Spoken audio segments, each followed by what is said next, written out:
എല്ലാവർക്കും പൊൻവീട്ടിലേക്ക് സ്വാഗതം. ഇന്ന് ഞാൻ ഉണ്ടാക്കാൻ പോകുന്നത് ഒരു വെറൈറ്റി പലഹാരമാണ് കേട്ടോ. അത് നമുക്ക് യാത്ര പോകുമ്പോഴൊക്കെ കൊണ്ടുപോകാൻ പറ്റും. പിന്നെ ഒരു ഗസ്റ്റൊക്കെ വന്നാൽ കൊടുക്കാൻ പറ്റും. പിന്നെ അതേപോലെ തന്നെ നമുക്ക് ഒരു വിരുന്നിനൊക്കെ പോവുകയാണെങ്കിൽ അവർക്ക് ഉണ്ടാക്കി കൊണ്ടുപോകുമ്പോൾ അവർ പ്രത്യേകം അവർക്ക് ഇഷ്ടപ്പെടുന്ന ഒരു വെറൈറ്റി പലഹാരമാണ് കേട്ടോ. ഇത് റവയിലുണ്ടാക്കാം, അരിപ്പൊടിയിലുണ്ടാക്കാം, ആട്ടയിലുണ്ടാക്കാം, എന്ത് മാവിൽ വേണമെങ്കിലും നമുക്ക് ഉണ്ടാക്കിയെടുക്കാം. അപ്പോൾ അതിന് ആവശ്യമുള്ള സാധനങ്ങളെന്ന് പറയുന്നത് ശർക്കര ഉരുക്കി അരിച്ച് വെച്ചിട്ടുണ്ട്, 2 നേന്ത്രപ്പഴം, പിന്നെ കുറച്ച് അവിൽ, അത് വെള്ള അവിലോ റോസ് അവിലോ ഏതായാലും കുഴപ്പമില്ല, കുറച്ച് തേങ്ങ, പിന്നെ ഒരു കുപ്പി വേണം, അത് ഞാൻ കാണിച്ചു തരാം എന്തിനാണെന്ന്. പിന്നെ നമുക്ക് ആവശ്യമുള്ള എത്ര ഉണ്ടാക്കണോ അത്രയും വെച്ച്, ഞാൻ ഇപ്പോൾ 1 ഗ്ലാസ് അരിപ്പൊടി എടുത്തിട്ടുണ്ട്, റവ വേണമെങ്കിലും എടുക്കാം, പിന്നെ കുറച്ച് ഏലയ്ക്ക, പിന്നെ വാഴയില വാട്ടിയത്. പിന്നെ ഇതിൻ്റെ പലഹാരത്തിൻ്റെ പേര് കെട്ട് പലഹാരമാണെന്നാണ് ഇതിൻ്റെ പേര് കേട്ടോ, കെട്ട് പലഹാരം. അപ്പോൾ ഈ കെട്ട് പലഹാരം ഉണ്ടാക്കുന്നത് എങ്ങനെയാണെന്ന് ഞാൻ കാണിച്ചു തരാം. നല്ലതാണ് കഴിക്കാൻ കേട്ടോ. അപ്പോൾ അതാണ്ട് വാഴയുടെ വള്ളി. അപ്പോൾ ഇത്രയും സാധനമാണ് ഈ കെട്ട് പലഹാരത്തിന് വേണ്ടുന്നത്. നമുക്ക് ആദ്യം മിക്സിയുടെ ജാറിലോട്ട് ഈ അവിലും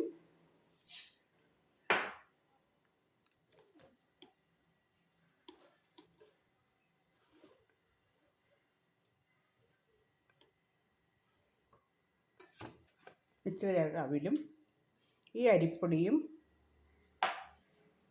നമ്മുടെ ഏലയ്ക്കയും നല്ലോണം ഒന്ന് പൊടിച്ചുകൊണ്ട്, ഏലയ്ക്ക അങ്ങ് അധികം പൊടിയൊന്നും വേണ്ട, ഇതിൽ കിടന്നുള്ള ചതവ് മതി കേട്ടോ. അപ്പോൾ ഇത്രയൊന്ന് നല്ലോണം ഒന്ന് പൊടിച്ചുകൊണ്ട് വരാം ആദ്യം. അപ്പോൾ ഞാൻ ഏലയ്ക്കയും അവിലും അരിപ്പൊടി ആയതുകൊണ്ട് ഞാൻ അരിപ്പൊടി ഇട്ട് കേട്ടോ, അതും കൊണ്ട് നല്ലോണം പൊടിച്ചോണ്ട് നല്ലോട്ട് കണ്ടല്ലേ. ഏലയ്ക്കയും പൊടിഞ്ഞ് അവിലും എല്ലാം നല്ലോണം പൊടിഞ്ഞിട്ടുണ്ട്.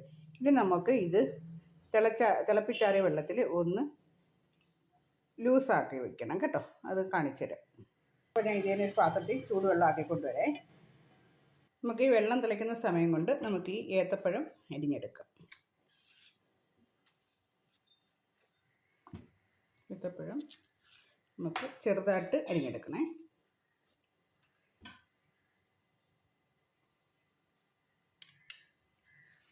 തേങ്ങയിലോട്ട് അരിഞ്ഞിടാം.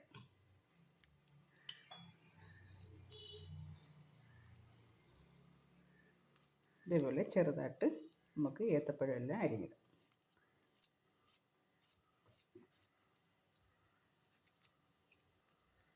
നല്ലൊരു പലഹാരമാണ് കേട്ടോ, എല്ലാവരും ഉണ്ടാക്കിയതാണ്. കെട്ട് പലഹാരമെന്നാണ് ഇതിൻ്റെ പേര് കേട്ടോ. അത് കാരണം കെട്ടി നമ്മൾ ആവിയേറ്റി എടുക്കുകയാണെന്ന് ഉള്ളു കേട്ടോ. എല്ലാ ഏത്തപ്പഴവും നമുക്ക് അരിഞ്ഞെടുക്കാം.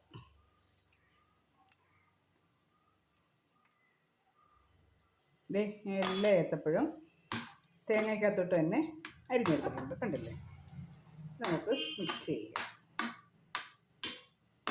ഇതിപ്പോൾ അങ്ങനെ ഇരിക്കട്ടെ. അപ്പോൾ നമ്മൾ വെള്ളം തിളച്ച് കാണും, നമുക്ക് അങ്ങോട്ട് പോകാം. വെള്ളം തിളച്ചു, നമുക്ക് അതിലോട്ട് നമുക്ക് ശകലം ഉപ്പിടാം. ഒന്നീ വെളിച്ചെണ്ണ അല്ലെങ്കിൽ നെയ്യ്. അപ്പോൾ ഞാൻ ഇത്തിരി വെളിച്ചെണ്ണ ഇതിനകത്ത് ഒഴിച്ചിട്ടുണ്ടേ. നെയ്യ് ഒഴിക്കണമെങ്കിൽ നെയ്യ് ഒഴിക്കാം, വെളിച്ചെണ്ണ ഒഴിക്കണമെങ്കിൽ വെളിച്ചെണ്ണ ഒഴിക്കാം. അപ്പോൾ ഇതാ നമ്മുടെ ഈ നമ്മൾ വെച്ചിരിക്കുന്ന മാവ് ഇതിലോട്ട് തട്ടി ഇത് നല്ലോണം ചിക്കിയെടുക്കണം, കുഴച്ച് എടുക്കുക. പിന്നെ തീ വേണ്ട കേട്ടോ.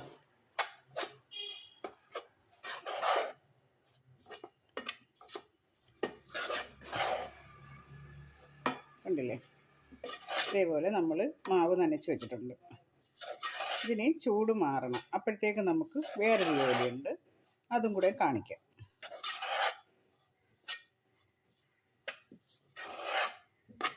കണ്ടേ, അധികം വെള്ളവും ആയിട്ടില്ല, ഇങ്ങനെ ഇരിക്കുകയാണേ. നമ്മൾ നല്ലോണം കുഴച്ച് പോയിട്ടില്ല കേട്ടോ. കാരണം നമുക്കിനി ഇതിനകത്ത് ശർക്കര പാനി ഒഴിക്കുന്നത് കൊണ്ട് ഈ പരുവത്തിലോട്ട് നമ്മൾ മാവെടുത്തേക്കുന്നത്. അപ്പോൾ ഇത് മാറ്റി വയ്ക്കാം. ഇപ്പം ഞാൻ കുറച്ച് നെയ്യ് ഒഴിച്ചിട്ടുണ്ട്. ആ നെയ്യിലോട്ട് നമുക്ക് ഈ തേങ്ങയും ഏത്തക്കയും ഒന്ന് റോസ്റ്റ് ചെയ്തെടുക്കണം. ചെറുതായിട്ട് റോസ്റ്റ് ചെയ്താൽ മതി, ഇത് ആവി പുഴുങ്ങിയെടുക്കുന്നത് കൊണ്ട് ചെറുതായിട്ട് റോസ്റ്റ് ചെയ്താൽ മതി കേട്ടോ. കാരണം നമുക്ക് വെച്ചിരിക്കണമെന്നുണ്ടെങ്കിൽ അത് നമ്മൾ ഈ പച്ച മാറിയാലേ നമുക്കത് ചീത്തയാവാതെ ഇരിക്കത്തുള്ളൂ. അപ്പോൾ അതൊന്ന് നമുക്കൊന്ന് നല്ലോണം റോസ്റ്റ് ചെയ്യാം. നമുക്ക് ഏതെണ്ണ വേണമെങ്കിലും ഒഴിക്കാം. പച്ചെണ്ണ ഒഴിച്ചാലും കുഴപ്പമില്ല കേട്ടോ. നല്ലതാണ്, പച്ചെണ്ണയ്ക്കകത്ത് ഉണ്ടാക്കാനും നല്ല ടേസ്റ്റാണിത്. പിന്നെ വെളിച്ചെണ്ണ ആണെങ്കിൽ വെളിച്ചെണ്ണ നല്ല വെളിച്ചെണ്ണയ്ക്ക് എടുത്തൊഴിക്കാം. നെയ്ക്കകത്ത്, അപ്പോൾ ഞാൻ നെയ്ക്കകത്ത് എടുത്തിട്ടുണ്ട്. അപ്പോൾ ഇതെല്ലാം നമുക്കൊന്ന് നല്ലോണം റോസ്റ്റ് ചെയ്തെടുക്കാം. ഇപ്പോൾ ഞാൻ നല്ലോണം ഇത് റോസ്റ്റ് ചെയ്തിട്ടുണ്ട്. തേങ്ങയും ഏത്തയ്ക്കയും എല്ലാം നല്ല വെന്ത് നല്ല ഒന്നിച്ച് റോസ്റ്റ് ചെയ്തിട്ടുണ്ട്. ഒരു ചുവപ്പ് കളറും ആയിട്ടുണ്ട്. ഇനി നമുക്ക് മാറ്റി വയ്ക്കാം. എല്ലാം നമ്മൾ എളുപ്പം ചെയ്യണം കേട്ടോ. കാരണം എന്ന് വെച്ചാൽ പുഴുങ്ങി എടുക്കണ്ട. അപ്പോൾ നമുക്കത് മാറ്റി വയ്ക്കുക. പുഴുങ്ങാനുള്ള വെള്ളവും കൂടെ നമ്മൾ തിളയ്ക്കാനായിട്ട് വെച്ചേക്കണം. അപ്പോഴത്തേക്ക് നമുക്ക് ബാക്കി കാര്യങ്ങളെല്ലാം ചെയ്തുകൊണ്ട് വരുമ്പോഴത്തേക്ക് ഈ വെള്ളവും ചൂടാവും. നമുക്ക് വലുതൊന്നുമില്ലല്ലോ, ചെറുതായിട്ട് ഉണ്ടാക്കാവുന്നതേ ഉള്ളൂ. അപ്പോൾ ഇത് നമുക്ക് വീണ്ടും നമ്മുടെ പഴയ സ്ഥലത്തോട്ട് തന്നെ പോകാം. ഈ മാവിൻ്റെ പരുവം കൊണ്ട് നമ്മൾ റവയ്ക്കകത്ത് ഇടിക്കുകയാണെങ്കിൽ വേറൊരു കാര്യമുണ്ട്. ഇത് ചൂടുവെള്ളം ഒഴിച്ച് റവ നല്ലോണം ആക്കി വെക്കണം. കാരണം ആക്കി വെച്ചാൽ ഈ റവ നല്ലോണം കുതിർന്ന് നല്ലോണം വേവത്തുള്ളൂ കേട്ടോ. ഇങ്ങനെ അരിപ്പൊടി ഇങ്ങനെ കിണ്ടിയെടുക്കുന്ന കണക്ക് റവ എടുക്കണ്ട. ചൂടുവെള്ളത്തിനകത്ത് നികത്തെ വെള്ളം ഒഴിച്ചിട്ട് അതിൻ്റെ മേളിൽ കുറച്ച് വെള്ളം നിൽക്കണം. ആ രീതിയിൽ വേണം റവയും ഈ അവിലും കൂടെ ആക്കി വെക്കാവൂ കേട്ടോ. ഇതിനകത്ത് ഞാൻ ഇത്തിരി 1 സ്പൂൺ വെളിച്ചെണ്ണ ഒഴിച്ചിട്ടുണ്ട്. പിന്നെ ചെറിയതായിട്ട് ഈ ടേസ്റ്റിന് വേണ്ടി ശകലം ഉപ്പ് ഇട്ടിട്ടുണ്ട് കേട്ടോ. ഇഷ്ടമുണ്ടെങ്കിൽ ഉപ്പിട്ടാൽ മതി, ഇല്ലെങ്കിൽ ആവശ്യമില്ലെങ്കിൽ ഇടണ്ട കേട്ടോ. അപ്പോൾ ഇതിനകത്തോട്ട് ഇനി നമ്മൾ ചെയ്യാൻ പോകുന്നത് നമ്മുടെ പഴവും എല്ലാം റോസ്റ്റ് ചെയ്ത് വെച്ചേക്കുന്നുണ്ടല്ലോ, അത് ഇതിലോട്ട് തട്ടിയിടുക. നല്ലോണം മിക്സ് ചെയ്യുക.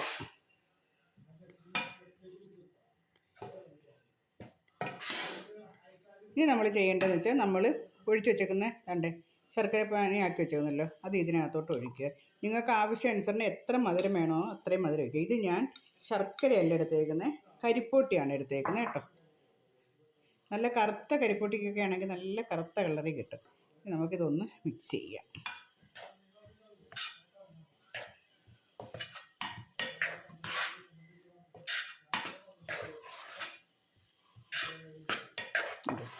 നല്ലപോലെ യോജിപ്പിക്കുക. ലൂസായിട്ട് തന്നെ ഇരിക്കും കേട്ടോ.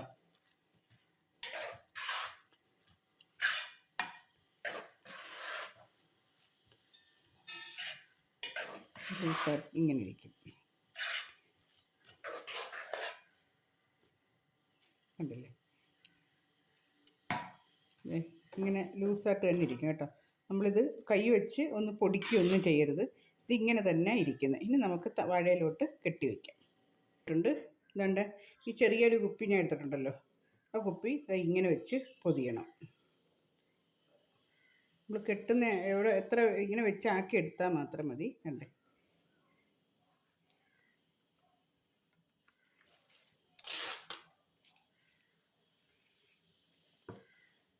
വെച്ചിട്ട് കുപ്പി ഇതണ്ടേ ലൂസാക്കിയിരിക്കല്ലേ, ഇങ്ങനെ പുറത്തോട്ട് ഇങ്ങനെ തള്ളണം. തള്ളപ്പോൾ ഈ കുപ്പി ഇങ്ങനെ ലൂസാക്കി വരും. കണ്ടില്ലേ, ഇത്രയും ലൂസായിട്ടുണ്ട്. ഇവിടെ ലൂസായിട്ടില്ല, ഇവിടെ ഇത്രയും ലൂസായിട്ടുണ്ട്. ഇനിയിപ്പോൾ ഇവിടെ ഇങ്ങനെ പൊത്തിയിരിക്കുകയാണല്ലോ ഇങ്ങനെ, അത് നമുക്ക് വാഴയിലയുടെ വള്ളി വെച്ച് തന്നെ ഇങ്ങനെ കെട്ടാം.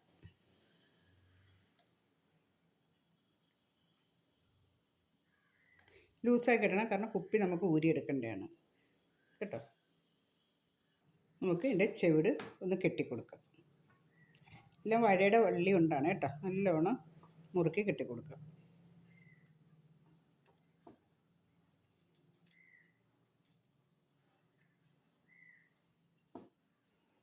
കണ്ടില്ലേ, നല്ലോണം മുറുക്കി നമ്മളത് കെട്ടിക്കൊടുത്തിട്ട് കുപ്പി ഇനി ഊരിയെടുക്കുക.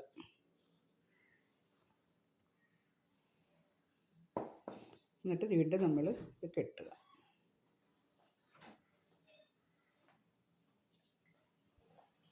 കണ്ടില്ലേ, നമ്മൾ വാഴയുടെ ആ കുപ്പി അകത്ത് വെച്ച് ഇങ്ങനെ കെട്ടിയെടുക്കാൻ വേണ്ടിയാണ് നമ്മൾ ചെയ്തത്. കണ്ട, നല്ലോണം മുറുക്കി കെട്ടിയിട്ടുണ്ട്. കണ്ടില്ലേ, വാഴയുടെ വള്ളി കൊണ്ട് തന്നെ കെട്ടിയാൽ നല്ല മുറുകിയിരിക്കും കേട്ടോ. ഓക്കെ, കണ്ടില്ലേ, ഇത് നമുക്കിത് കട്ട് ചെയ്ത് കളയാം.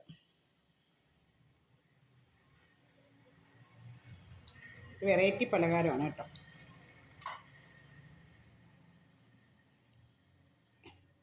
ഈ പലഹാരം കഴിക്കുന്ന ഈ പട്ടാളത്തിലൊക്കെ പോകുന്നവരും ഉണ്ടല്ലേ, അവർ അമ്മമാർ ഉണ്ടാക്കി കൊടുത്തു വിടുന്നതാണ് വണ്ടിയിലിരുന്ന് കഴിക്കാനൊക്കെ കേട്ടോ. ഒരു കുറേ ദിവസങ്ങളൊക്കെ കഴിയുമല്ലോ ഇത് അങ്ങ് ചെല്ലേ. അപ്പോൾ അവർക്ക് ഇത് എടുത്ത് കഴിക്കാൻ വേണ്ടി അവർ ഉണ്ടാക്കി കൊടുക്കുന്നത്. വേറെ ചോറൊന്നും ഉണ്ടാക്കി കൊടുക്കാൻ പറ്റത്തില്ലല്ലോ. അപ്പോൾ നമുക്കിത് നിറയ്ക്കാം.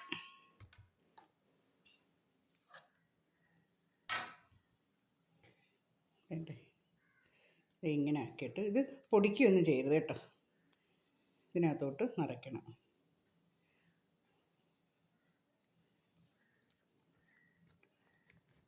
ഇങ്ങനെ ആക്കണം. അപ്പോൾ റൗണ്ടിൽ തന്നെ ഇരിക്കും. ശകലവും കൂടെ ഇടാം.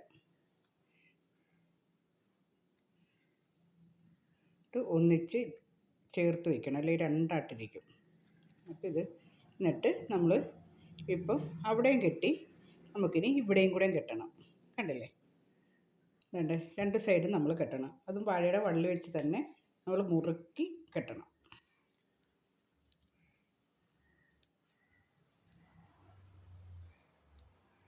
വെറൈറ്റി പലഹാരമാണ് കേട്ടോ. എല്ലാവരും ഉണ്ടാക്കി നോക്കണം. എൻ്റെ വീഡിയോ ഇഷ്ടപ്പെടുകയാണെങ്കിൽ ലൈക്ക് ചെയ്യുക, ഷെയർ ചെയ്യുക, സബ്സ്ക്രൈബ് ചെയ്യുക. കണ്ടില്ലേ? അത് നമുക്ക് വള്ളി കട്ട് ചെയ്യാം. ഇതാൻ്റെ പേരാണ് കെട്ടുപലഹാരം. അപ്പോൾ ഇത് കൈ വെച്ചതാ നമ്മൾ ചെറുതായിട്ട് ഇങ്ങനെ ആക്കുമ്പോൾ മാവ് എല്ലായിടവും നല്ല യോജിപ്പിച്ച് ഇരിക്കും. കണ്ടില്ലേ? കെട്ടുപലഹാരം. ഇതാണ് കെട്ടുപലഹാരം. അപ്പോൾ ഇതെല്ലാം നമുക്ക് ഓരോന്നോരോന്ന് ഇങ്ങനെ ആക്കിയെടുക്കാം. പിന്നെ കുപ്പി ഇല്ലാതെ ഒന്ന് ഉണ്ടാക്കി നോക്കാം കേട്ടോ. അപ്പോൾ ഇതാ കുപ്പി ഇല്ലാതെ ഉണ്ടാക്കുമ്പോൾ നമ്മൾ അതേ കണക്ക് തന്നെ മാവ് ഇങ്ങനെ നീളത്തെ ഇങ്ങനെ ആക്കണം കേട്ടോ. ഈ ഏത്തയ്ക്കയൊക്കെ കടിക്കുമ്പോൾ തേങ്ങയൊക്കെ അതേപോലെ കിടക്കുന്നതുകൊണ്ട് നല്ല ടേസ്റ്റ് ആയിരിക്കും. അത് ഇങ്ങനെ വെച്ചു. നമുക്ക് കുപ്പി ഇല്ലെങ്കിൽ ഇങ്ങനെ വെച്ചു ഈ രണ്ട് സൈഡും ഇങ്ങനെ ചുരുട്ടി, അങ്ങ് കെട്ടി വെച്ചാൽ മതി കേട്ടോ. ഇങ്ങനെ വേണമെങ്കിലും നമുക്ക് ചെയ്തെടുക്കാം. കുപ്പി ഇല്ലാതെ അങ്ങനെ ആക്കിയെടുക്കാം കേട്ടോ. കണ്ട കുപ്പി ഇല്ലാതെയും ചെയ്തെടുക്കാം. അങ്ങനെ അതേപോലെ നമുക്ക് ഇനി ഇച്ചിരി കുറച്ച് മാവും കൂടെ ഉള്ളൂ കേട്ടോ. നമുക്ക് അങ്ങനെ തന്നെ ആക്കിയെടുക്കാം. കണ്ടില്ലേ നമ്മളെ വെറൈറ്റി പലഹാരം.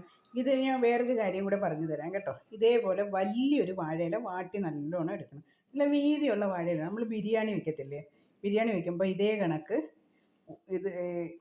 ഇതേപോലെ നമ്മൾ ഇങ്ങനെ ചുരുട്ടി വെച്ചിട്ട് അതിൻ്റെ ആദ്യമേ ചോറിടുക, ബിരിയാണി ഇടുക, അതിൻ്റെ മേളിൽ നമ്മൾ സവാളയൊക്കെ വറുത്തതും അണ്ടിപ്പരിപ്പൊക്കെ ഇട്ട് മിക്സ് ചെയ്ത് ഇത് കെട്ടിയിട്ട് ഇത് വേവിച്ച് വെച്ചിട്ട് ഒന്നും കൂടെ ചൂടാക്കണം കേട്ടോ. ചൂടാക്കി കഴിക്കുമ്പോൾ ഉണ്ടല്ലോ ഒരു വെറൈറ്റിയാണ് കേട്ടോ. അപ്പോൾ ഓരോരുത്തർക്കും ഇത് ഓരോന്നങ്ങ് എടുത്ത് കൊടുത്താൽ മതി. അപ്പോൾ അവർ ഇളക്കി കഴിക്കുമ്പോൾ അവർക്ക് പ്രത്യേക ഒരു ടേസ്റ്റ് തോന്നും, ഭയങ്കര ഒരു പുതുമ തോന്നും, നമ്മളോട് ഭയങ്കര സ്നേഹം തോന്നും. ഇത്രയും നല്ല രസമായിട്ട് നമുക്ക് ഉണ്ടാക്കിയെടുക്കാം. അപ്പോൾ ഇത് നമുക്ക് ആവിയേറ്റിയെടുക്കാം. കണ്ടില്ലേ? കാണാൻ നല്ല രസമല്ലേ? ഇന്ന് നമ്മൾ പുറത്തോട്ട് പോകുന്നിട്ട് നമ്മൾ 4 പേരാണ് ഉള്ളത്. അപ്പോൾ ഇത് 4 പേർക്കൊന്നും അല്ല കേട്ടോ. ഇത് കട്ട് ചെയ്ത് കഴിക്കാം. അപ്പോൾ അവർ വരുമ്പോഴും കൊടുക്കണം, ഞങ്ങൾക്ക് പോകുമ്പോൾ കൊണ്ടുപോകണം. ഞങ്ങളിത് കുറച്ച് രാത്രിയാവും, പ്രോഗ്രാം ഉണ്ട്, കുറേ ദൂരെയാണ്.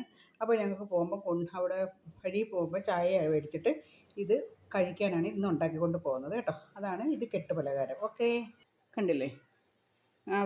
കയറട്ടെ, വേവട്ടെ, നമുക്ക് കാണിക്കാം. എൻ്റെ വീഡിയോ ഇഷ്ടപ്പെടുകയാണെങ്കിൽ ലൈക്ക് ചെയ്യുക, ഷെയർ ചെയ്യുക, സബ്സ്ക്രൈബ് ചെയ്യുക.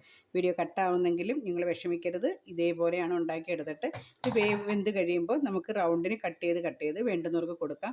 യാത്ര പോവുകയാണെങ്കിൽ ഇത് ഓരോന്ന് കൊണ്ടുപോകാം. Okay, thank you. അപ്പോൾ വേവട്ടെ. കട്ടായില്ലെങ്കിൽ ഞാൻ ഫുള്ള് കാണിക്കാം. വേവട്ടെ.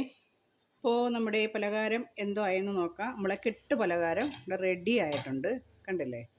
അടിപൊളിയായിട്ടുണ്ട്. നല്ല സോഫ്റ്റായിരിക്കും. റവയ്ക്കാണെങ്കിൽ നല്ല കട്ടിയായിരിക്കും കേട്ടോ. അപ്പോൾ ഇതിനി തണുക്കണം. തണുത്തിട്ട് നമുക്കിത് കട്ട് ചെയ്യാം. നമുക്കിത് പുറത്തോട്ടെടുത്ത് വയ്ക്കാം. കണ്ടില്ലേ? എങ്ങനെയുണ്ട്? എല്ലാവർക്കും ഇഷ്ടപ്പെട്ടല്ലോ? അപ്പോൾ ഞാൻ ഒരെണ്ണം മാത്രമേ കട്ട് ചെയ്യുന്നുള്ളൂ. ബാക്കി എനിക്ക് കൊണ്ടുപോകാനായിട്ട് ഇങ്ങനെ അങ്ങ് കവർ ഇട്ടുകൊണ്ട് പോകാമല്ലോ. അപ്പോൾ ഞാൻ ഒരെണ്ണം മാത്രം കട്ട് ചെയ്യാം. ഇന്ന് ചായക്ക് എടുക്കാമല്ലോ. അപ്പോൾ ഈ കെട്ടടിക്കുക.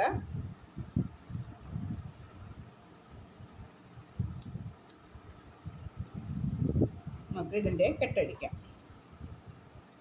കെട്ട് നമ്മൾ അഴിച്ചെന്നെ എടുക്കണം കേട്ടോ. അല്ല വെട്ടി അങ്ങ് കളയരുത്. നല്ല ചന്തമൊക്കെ ഉണ്ട് കേട്ടോ. അഴിച്ചു, ഇവിടെ അഴിച്ചു. പഴമൊക്കെ ഇരിക്കുന്നുണ്ടോ? നമ്മൾ കൈ വെച്ച് നല്ലോണം പിശഞ്ഞു പോയാൽ പഴം നമുക്ക് കിട്ടത്തില്ല. ഇനി നമുക്കിതാ ആദ്യമേ ഇവിടെ ഇച്ചിരി മൂലയും കട്ട് ചെയ്ത് കളയണം. കളയൊന്നും വേണ്ട കേട്ടോ, കഴിക്കാം. നല്ല ടേസ്റ്റ് കേട്ടോ.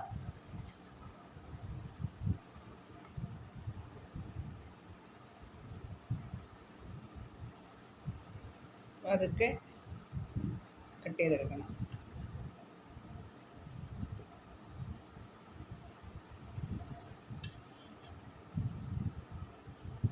ഇനി മതി, ഇത്രയും മതി. കണ്ടില്ലേ, തണുക്കണം. ഇച്ചിരി കൂടെ തണുക്കുകയാണെങ്കിൽ നല്ലോണം ഉറയ്ക്കും. ഇപ്പോൾ ഞാൻ ഇച്ചിരി കൂടെ ചൂടുണ്ട് കേട്ടോ. കണ്ടില്ലേ പഴമൊക്കെ ഇരിക്കുന്നുണ്ടോ? ഇത് കണക്ക് നല്ല വെറൈറ്റി പലഹാരം നമുക്ക് ഉണ്ടാക്കിയെടുക്കാം. നല്ല സോഫ്റ്റായി കഴിക്കാം. പഴവും തേങ്ങയൊക്കെ അതേ കണക്ക് തന്നെ ഇരിക്കുകയാണ്. അതിനകത്ത് പൊടിഞ്ഞു പോയി, നമുക്ക് കുഴച്ചെടുക്കുമ്പോഴാണ് ഇത് ചീത്തയായി പോകുന്നത്, മിക്സ് ചെയ്ത് പോകുന്നത്. പക്ഷേ ഇതിപ്പോൾ ഇങ്ങനെ തന്നെ നമുക്ക് എടുത്ത് കഴിക്കാം. ഉണ്ടോ? നല്ല രുചിയുണ്ട്. എല്ലാവരും ഉണ്ടാക്കി നോക്കണം. അരിപ്പൊടിക്കകത്ത് ടേസ്റ്റ് ആയതുകൊണ്ട് ഞാൻ അരിപ്പൊടി ഉണ്ടാക്കി കേട്ടോ. ഓക്കെ.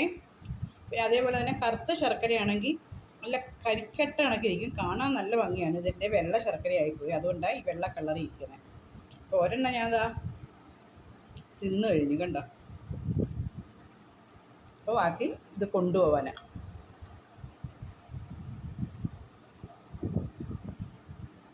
ഓക്കെ, അടുത്തൊരു വീഡിയോസുമായിട്ട് അടുത്ത ദിവസം കാണാം. അതുവരെ എല്ലാവർക്കും നമസ്കാരം.